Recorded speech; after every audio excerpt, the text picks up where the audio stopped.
Okay, so now we're doing part 3, the acquisition of Craig. So let's go and read the scenario here. On 15th of November 2010, after the year end is 30th September, Clooney acquired Craig, a company offering adventure holidays for independent travelers.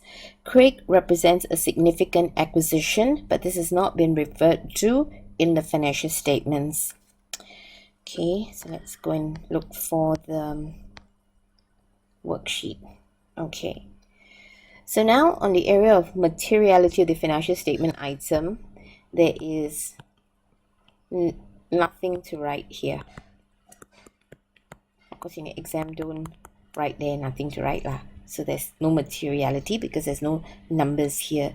And anyway, the question already tells us that it is a significant acquisition. All right, so now we're moving on to the IAS bit. So the first thing that we've got to consider here would be classification.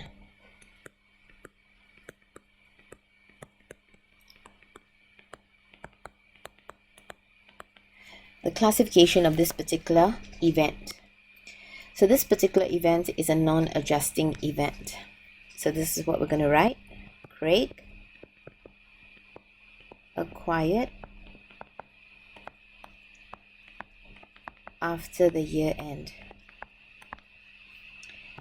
So this is a non-adjusting event, as it does not provide further evidence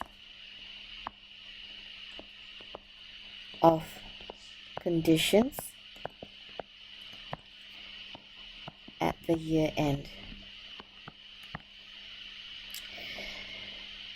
And this is to do with IAS 10.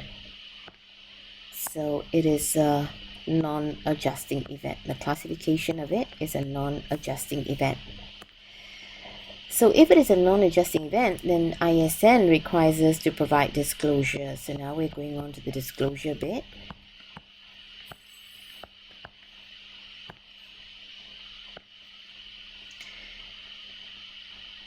So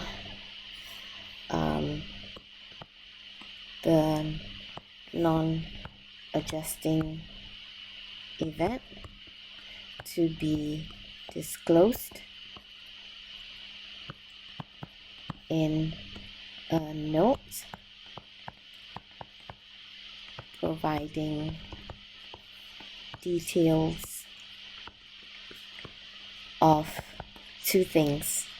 The first thing is the nature of the event.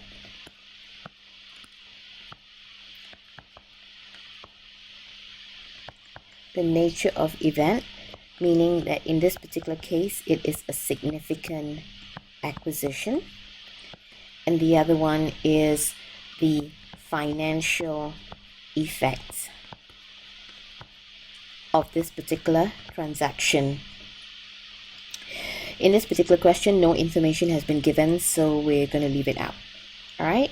Now, materiality of the misstatement. So when you're thinking about it here, what was the problem in this particular question? The problem in this particular question is that the misstatement comes about as a result of the non-disclosure of the note.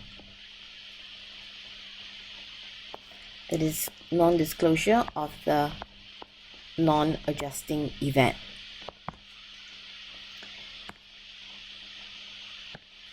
Right?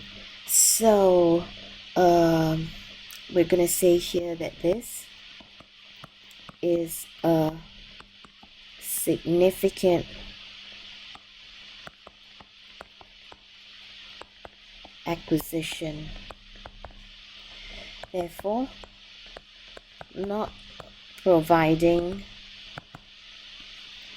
a note to the financial statements represents a material misstatement.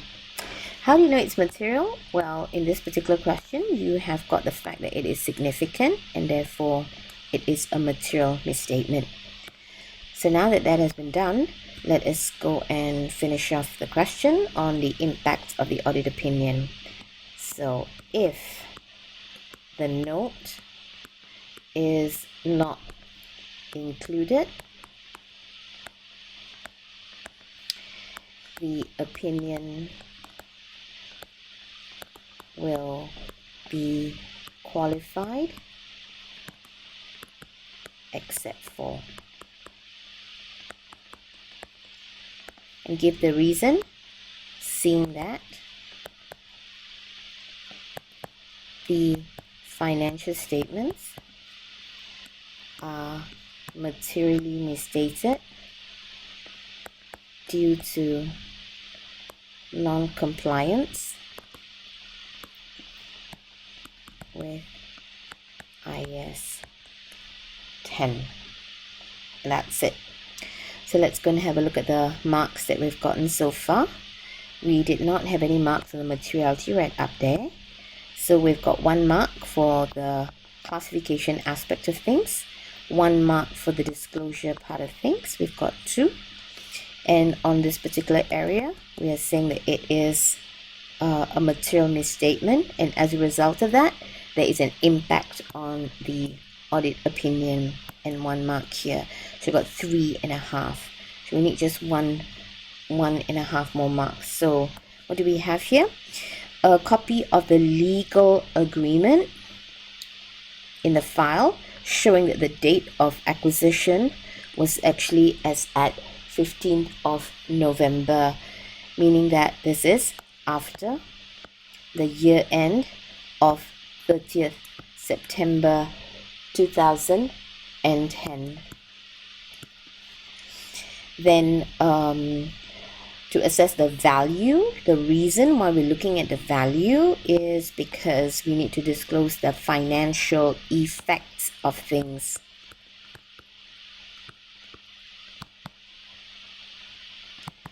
So then here we have got purchase document pertaining to the acquisition having been reviewed to obtain the value of the assets purchased. So if we look at the marking scheme again, we had 3.5 here, 4.5, so 5.5. Sorry. Okay. So then we have got a maximum of 5 here. So that's it. We've done the question.